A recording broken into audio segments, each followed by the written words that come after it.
Donc l'adoration, ce n'est pas simplement le fait que nous soyons réunis ici. On dit qu'on est venu adorer le Seigneur. La première fois que le mot a été utilisé dans la Bible, c'est dans Genèse chapitre 22, verset 5. Et Abraham dit à ses serviteurs, restez ici avec l'âne. Moi et le jeune homme, nous irons jusque-là pour adorer et nous reviendrons auprès de vous. Moi et le jeune homme, nous irons adorer. Abraham est-il allé chanter? Il est allé pour immoler son enfant. Le fait qu'il est allé pour immoler l'enfant, il était en train de faire quoi? Adorer. Donc le terme adorer ici avait un sens, ça avait une signification. Ça voulait dire simplement que il est allé obéir à la volonté de l'Éternel son Dieu. Amen. Amen. Amen. Donc quand la Bible parle de l'adoration, c'est l'obéissance à Dieu d'une manière scrupuleuse. C'est ça l'adoration. Ça n'a rien à voir avec un chant. Aujourd'hui, nous sommes là pour comprendre ce que c'est que la véritable adoration. L'adoration, c'est l'obéissance à Dieu. L'obéissance à ses commandements. L'obéissance à ses instructions. L'obéissance aussi à la parole de Dieu qui est la Bible. C'est déjà une forme d'adoration.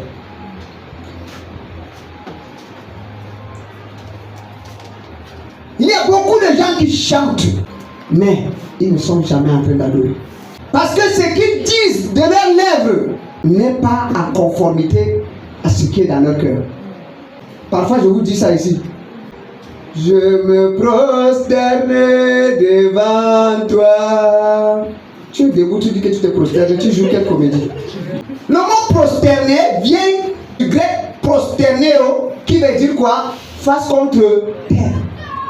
Tu es là debout, tu as les gros yeux en train de voir partout, tu dis je te prosterner devant Dieu. Non, tu n'es pas en train de te prosterner. C'est que tu dis là, tu es en train de chanter simplement. Dieu n'est même pas là-bas. Avec mes mains élevées et ma bouche pleine de louanges, avec un cœur reconnaissant, Dieu te regarde. Il dit que mais tu joues quel film comme ça?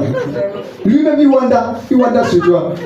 Non, ça c'est pas l'adoration, bien aimé. Ce n'est pas l'adoration. L'adoration, c'est qui est en train de sortir de tes lèvres là, c'est ce que tu exécutes. Mes mains élevées, les mains doivent être levées vers le ciel. Quand tu dis que je suis prosterné, prosterné, est-ce que vous savez que même le fait d'être à genoux, tu n'es pas prosterné? C'est ça la vérité. Peut-être ça va choquer quelqu'un. Prosterner ne veut pas dire se mettre à genoux. Mais tellement qu'on a été moulé dans la religion, on fait aussi comme les autres. Non. C'est pas ça l'adoration. L'heure vient et elle est déjà venue où les vrais adorateurs adoreront le Père en esprit et en vérité. Je voudrais surprendre quelqu'un aujourd'hui pour te dire même que la vraie adoration ne commence pas quand tu viens dans la présence de Dieu. La vraie adoration commence dans ton cœur. Est-ce que ton cœur est droit? Est-ce que dans ton cœur tu as gardé quelqu'un là-bas? Est-ce que dans ton cœur tu es rempli de haine, de jalousie, de méchanceté? Est-ce que dans ton cœur Dieu peut puiser ses secrets à l'intérieur? Est-ce que la louange que tu es en train d'offrir de tout ton cœur, est-ce que Dieu peut prendre ça et dire que véritablement je suis d'accord avec cette louange? La Bible dit que garde ton cœur plus que toute autre chose. Parce que c'est de là que proviennent les sources de la vie. Et si tu veux donner une adoration vivante à Dieu, ça doit provenir du cœur. Amen. Amen. Amen. Amen. Ça doit provenir du cœur. Voilà pourquoi quelqu'un qui va venir se mettre devant le Seigneur et qui n'est pas véritablement dans une posture d'adoration, sera plaintif. Quand on vient pour adorer, on ne cherche pas ce qu'on n'a pas, on ne cherche pas ses problèmes, on ne regarde pas ses problèmes. Quand Abraham est allé là-bas, est-ce que vous avez vu Abraham s'est tenu là, dit Seigneur, c'est mon unique, vraiment, comment, est-ce qu'il s'est plaint? Mais nous, quand nous venons dans la présence de Dieu, nous disons que nous venons adorer, mais nous sommes plaintifs. Ah Seigneur, vraiment, tu m'avais promis telle chose, tu n'as pas fait. Oh, tu as fait ceci, tu n'as pas fait. Et puis Dieu regarde, Dieu dit que mais est-ce que ça c'est l'attitude d'un adorateur? Un adorateur, quand il vient, il disparaît dans la présence de Dieu. Son cœur s'éteint dans la présence de Dieu.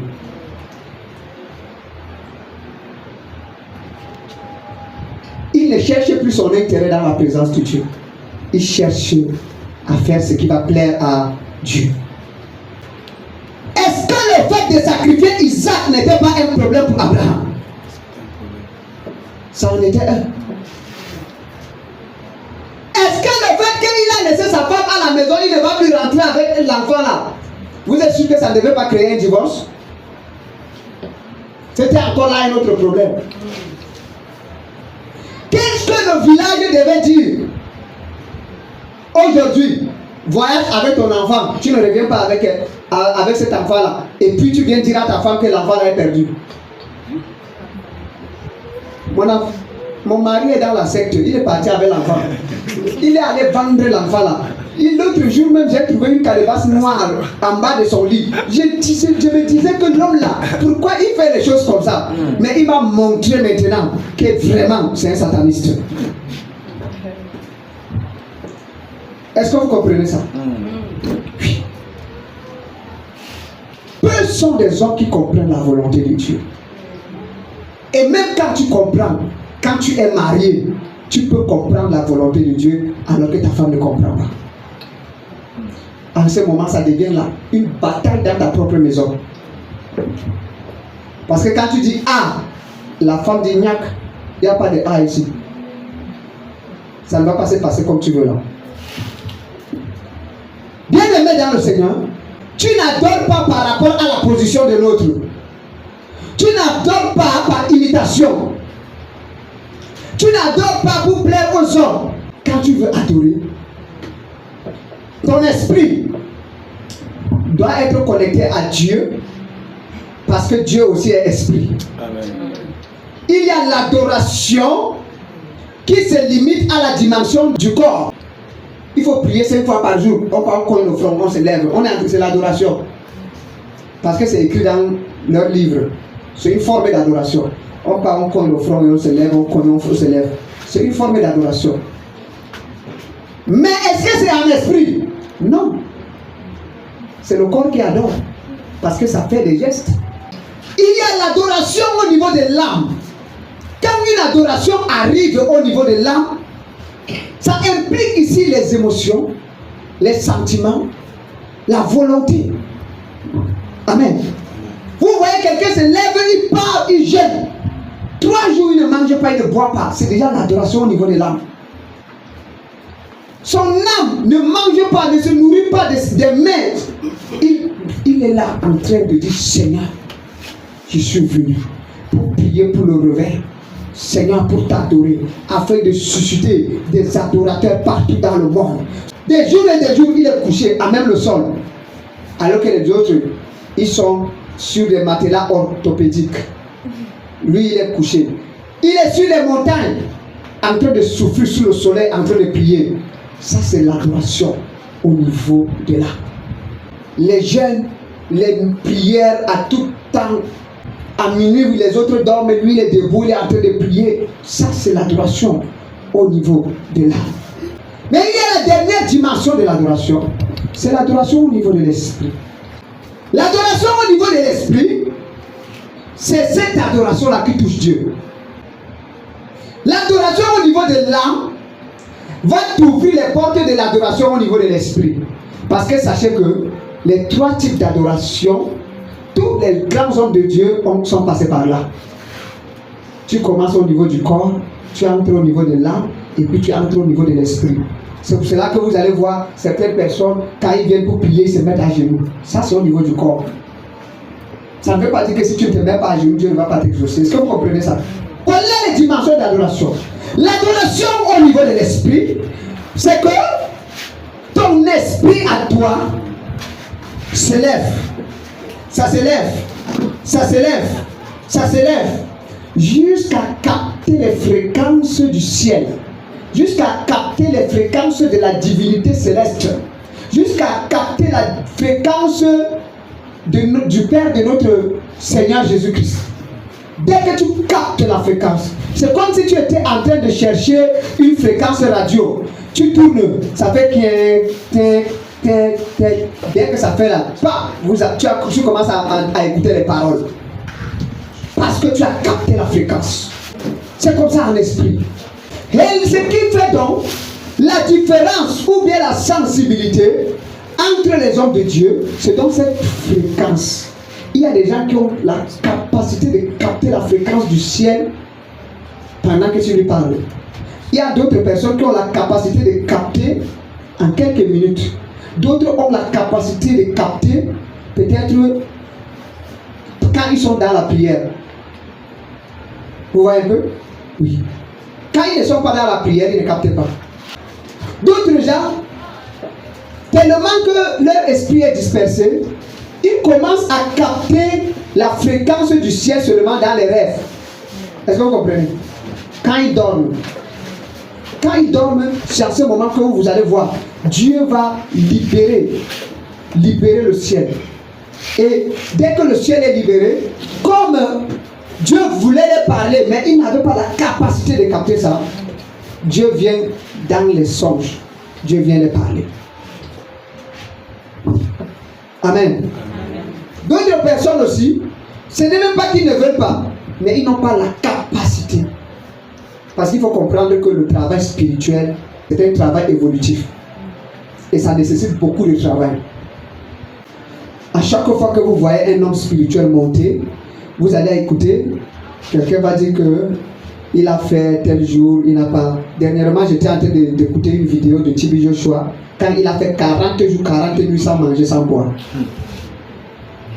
Sur une montagne au Nigeria. La puissance, revêtue de la puissance d'en haut, dans une nouvelle dimension.